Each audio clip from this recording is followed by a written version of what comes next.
amado Jesus Cristo, amém? É uma alegria muito grande sempre estar aqui na casa de Deus, né? Adorando a Ele, louvando o nome do Senhor, né?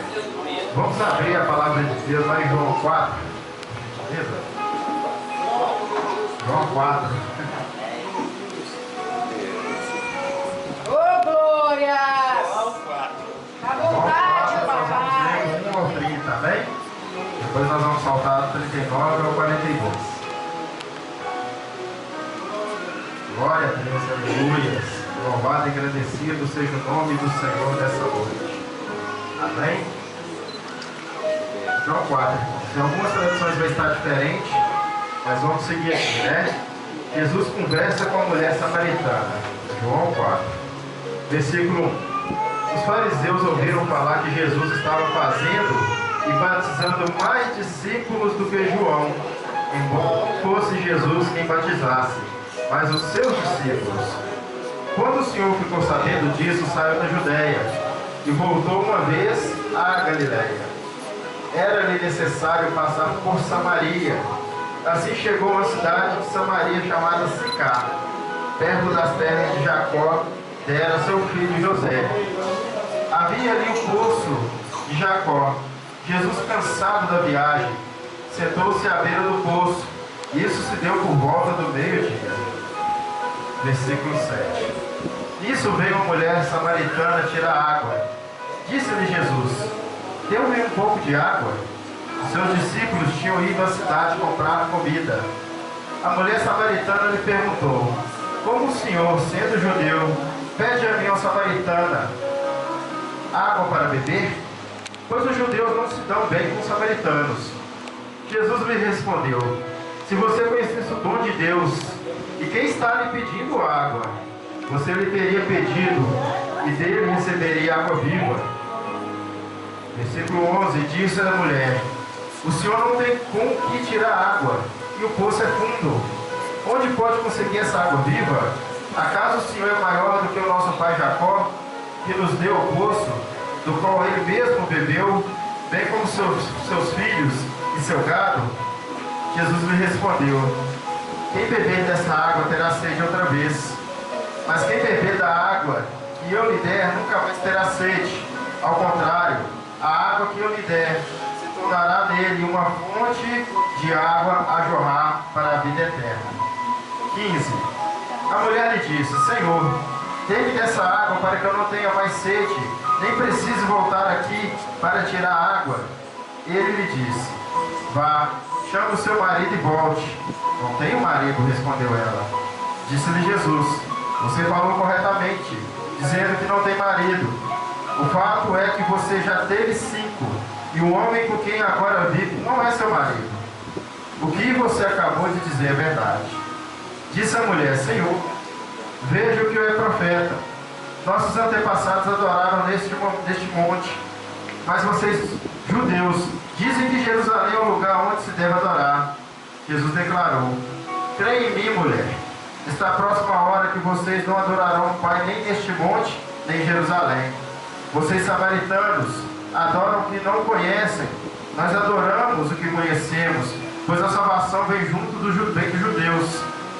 No entanto, está chegando a hora, e de fato já chegou, em que os verdadeiros adoradores adorarão o Pai em espírito e em verdade.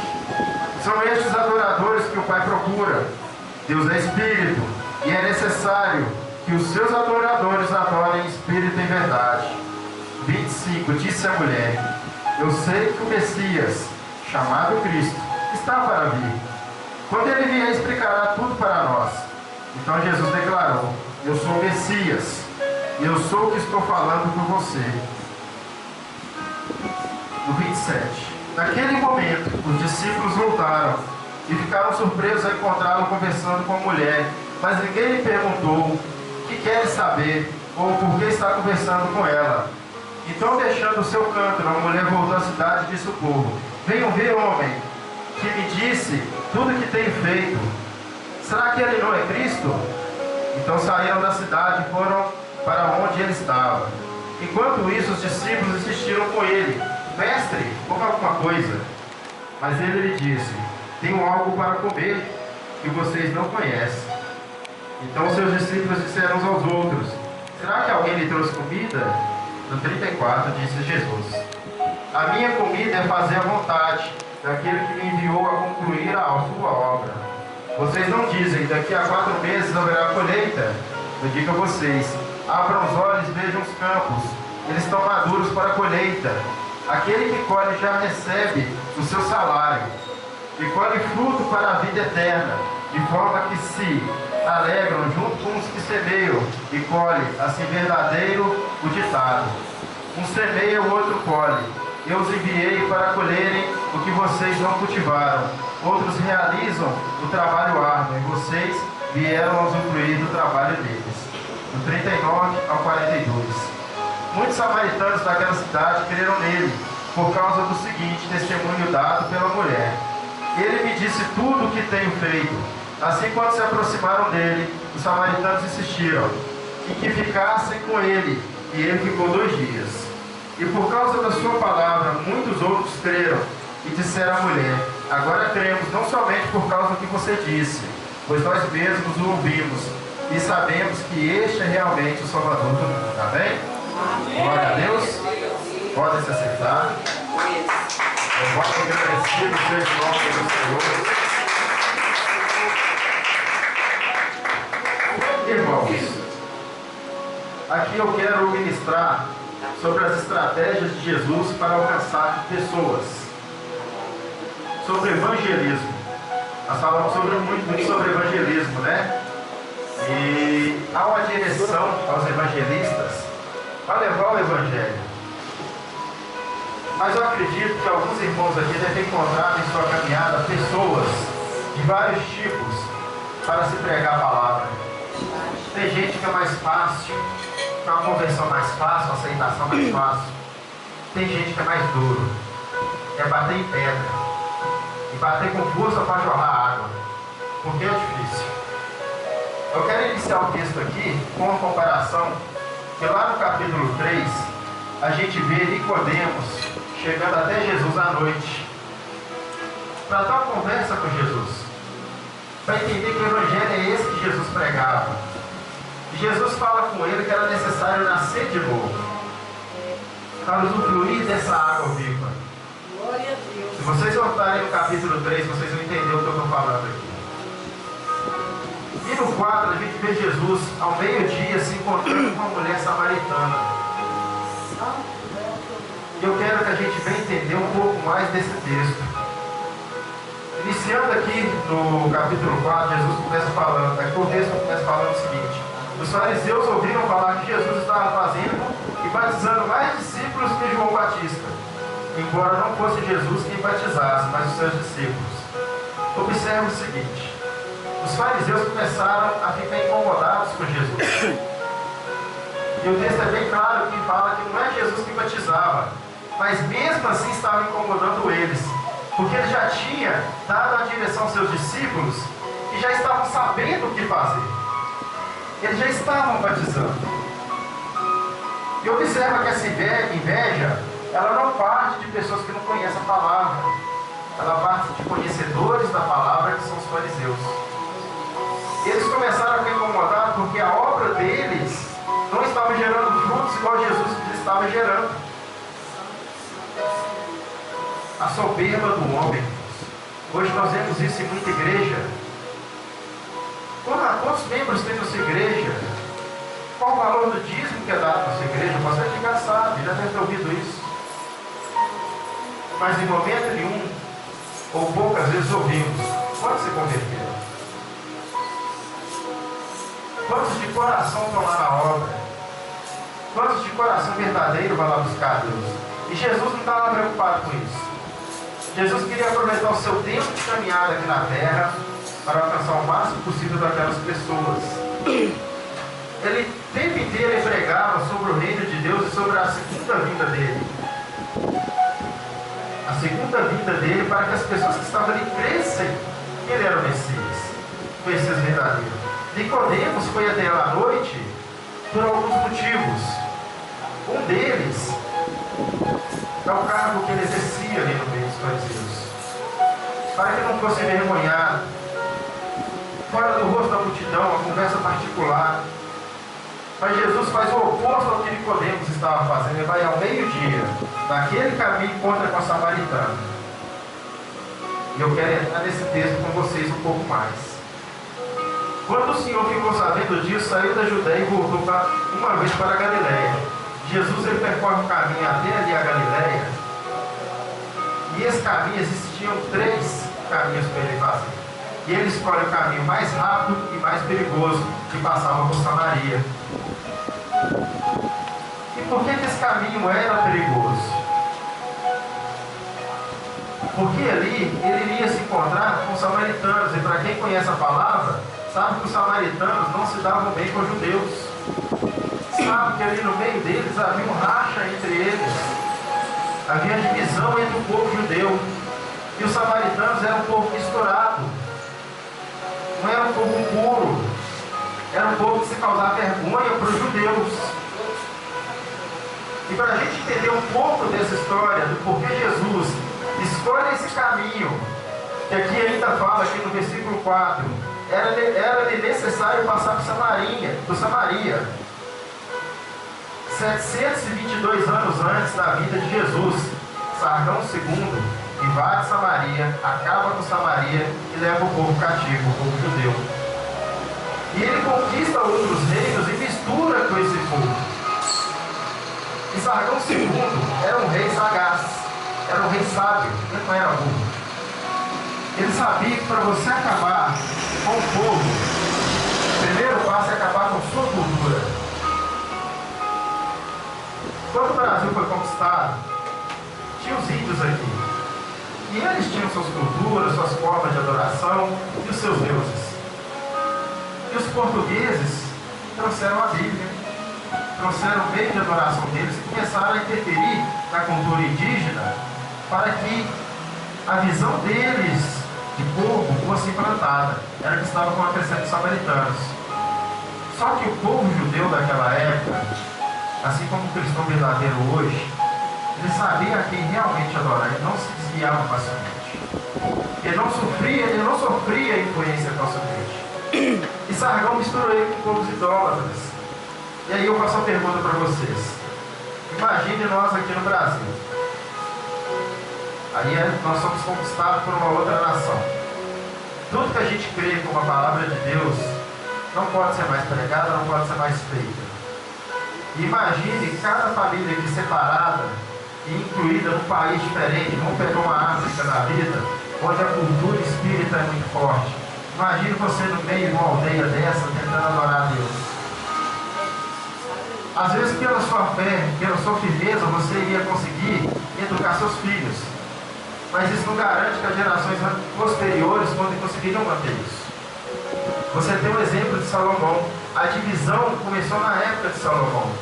Os pecados que ele cometeu com as mulheres que ele amou, por serem influenciados por ela, Deus ainda fala que só não destruiu a nação de Israel ali durante aquele período por causa da promessa dele a Davi, mas que viria o juízo através do filho dele, Roboão, onde as 12 tribos se dividiram, reino do norte e reino do sul.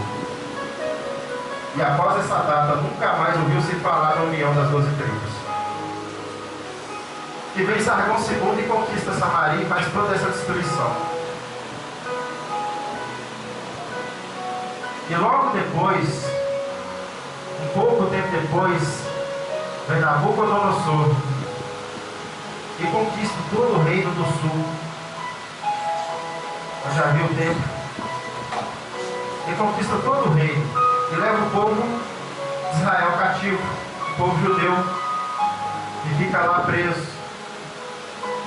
E após serem libertos, 70 anos depois, após serem libertos daquele cativeiro, o povo volta e os samaritanos, que já estavam construindo a sua nação, queriam se unir com esse povo que voltou do cativeiro para erguerem novamente sua nação.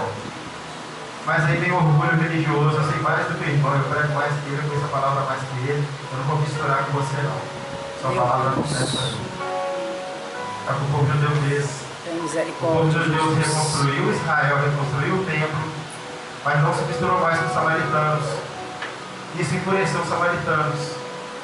Os samaritanos construíram um templo de adoração para eles, um templo de adoração a Deus.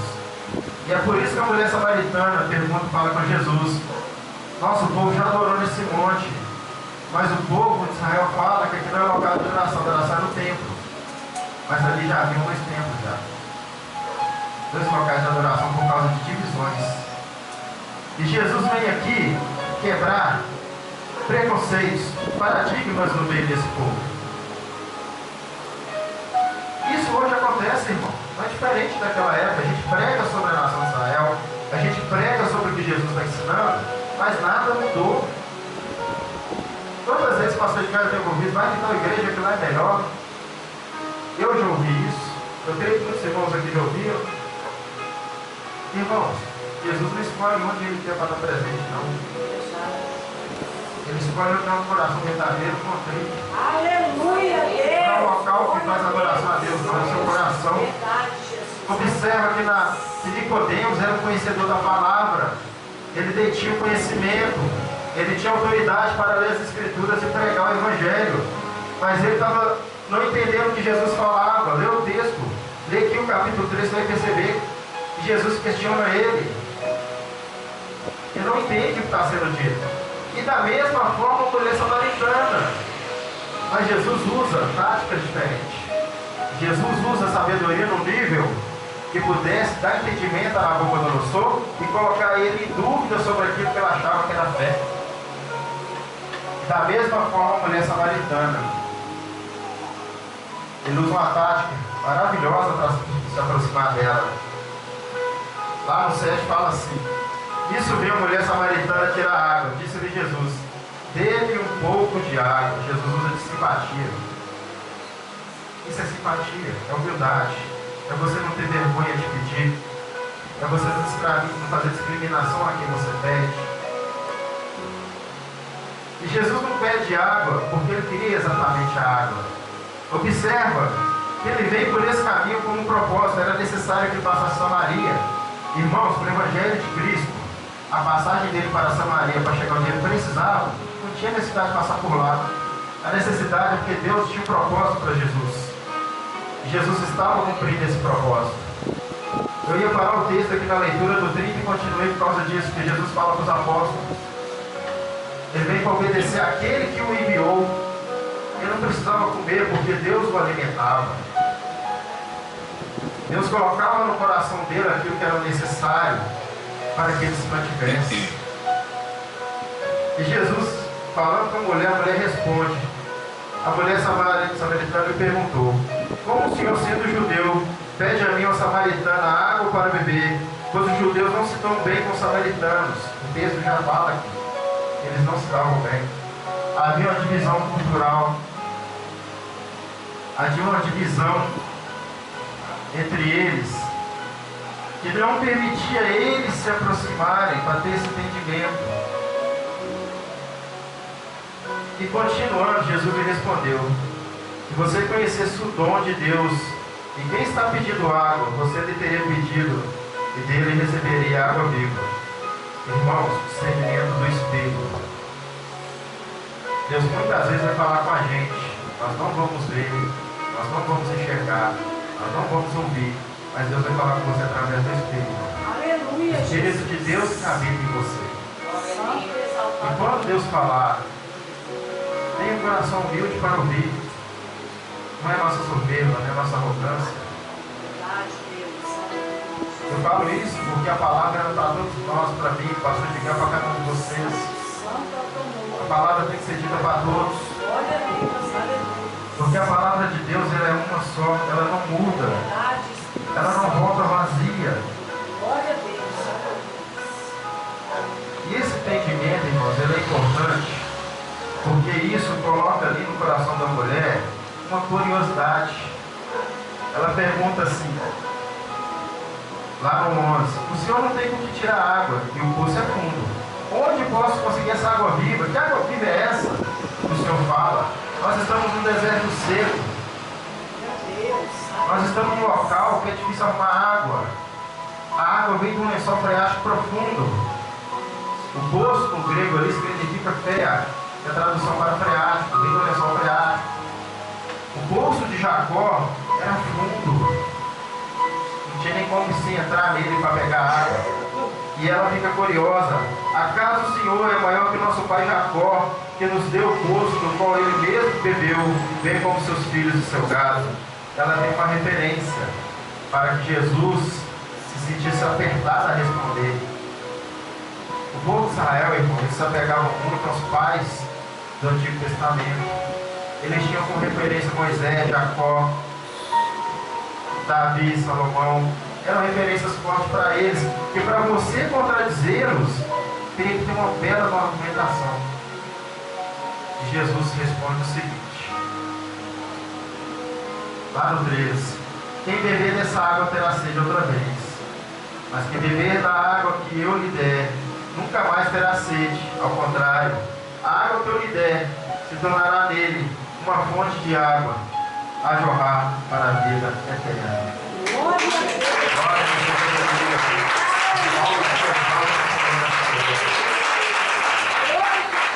Jesus proclama quem é ele nesse momento. Aleluia, aleluia. Ele mostra que por mais que ela tivesse o respeito por aqueles que vieram antes, defendendo a palavra de Deus, defendendo o Evangelho, ele era a palavra que estava sendo pregada por esses homens. Ele se manifestou ali na presença dela, em carne e espírito. E ela ali viu um poço que poucos poderiam ver. O poço que jorra a verdadeira água viva, que você não sofre para alcançar, que não é dolorido para você alcançar, que basta você abrir sua visão espiritual, abrir seu coração, não se sentir orgulhoso, não se sentir indigno, porque aquela mulher samaritana, ela naquele momento ainda estranhava Jesus, porque o povo de Israel tinha algumas leis e Jesus estava quebrando todo esse paradigma, que era não se misturar com o samaritano e outro. Um homem não poderia conversar com a mulher naquela época. Era indigno para o homem. Era indigno, totalmente indigno. E Jesus desperta essa curiosidade na mulher. E ela continua. Lá no 15, Senhor, me dê dessa água para que eu não tenha mais sede, nem preciso voltar aqui para tirar a água. E Jesus no 16 responde, e ele lhe disse, vá, chame o seu marido e volte. Olha que ele não desrespeita a lei. Ele se aproxima dela por questão de preconceito que o povo judeu tinha em relação a esses costumes. Mas quando ele pede para chamar o marido dela, ele usa uma sabedoria muito grande aqui. Ele mostra ali a questão da lei, do homem não poder falar com a mulher, mas ele manifesta um conhecimento que ninguém poderia ter. E ela aqui responde o motivo dessa pergunta. Lá no 17, disse-lhe Jesus, não tem marido, respondeu ela. Disse-lhe Jesus, você falou corretamente, dizendo que não tem marido. O fato é que você já teve 5, e o homem com quem agora vive não é seu marido. O que você acabou de dizer é verdade. Ela estava em pecado, ela estava em adultério. Ela era uma mulher impura, uma mulher indigna. Jesus não podia se aproximar dela, não só pelo preconceito, não só pela lei de não se aproximar do homem e não falar com a mulher, mas também pelo pecado em que ela estava inserida, pela forma como ela estava. Mas o que mais me admira em Jesus nesse ponto é que ele não julga. Aleluia, Deus. Ele não julga. Olha o que Jesus responde para ela. Você falou corretamente dizendo que não tem marido. O fato é que você já teve 5 e o homem com quem você vive não é seu marido. O que você acabou de dizer é verdade. Ele exalta por ela ter dito a verdade. E ela ainda continua